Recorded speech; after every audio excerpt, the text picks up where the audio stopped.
Order! Order! You are an incorrigible delinquent at times. Behave yourself, man!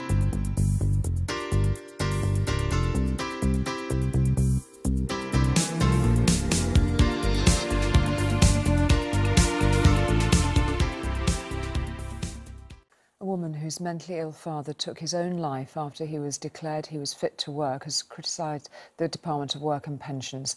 Speaking about her loss for the first time, Anne-Marie O'Sullivan told ITV News vulnerable people like her father who had depression should not be assessed in the way he was. With his story, here's our social affairs editor, Penny Marshall. Michael O'Sullivan took his own life 2 years ago, but the circumstances of his death are only now casting an uncomfortable spotlight on the government's controversial work capability assessment. His daughter says her father, who suffered from severe depression, should never have been ruled fit to work. He couldn't cope. The pressure was too much.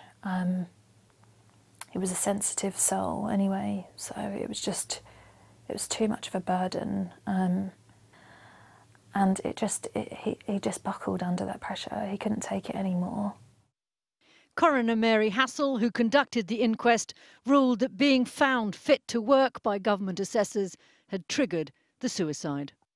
This is the first time a coroner has made a direct link between the work capability assessment and a suicide. And after last year's inquest, the coroner wrote to the government warning that other deaths could happen unless the system was changed. Since then, the government says improvements have been made.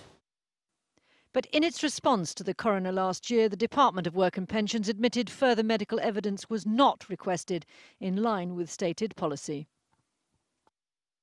Work capability assessment was introduced in 2008 to get people off benefits and into work. Critics say it's weighted against those suffering from mental disabilities. And a former minister said this death should bring change.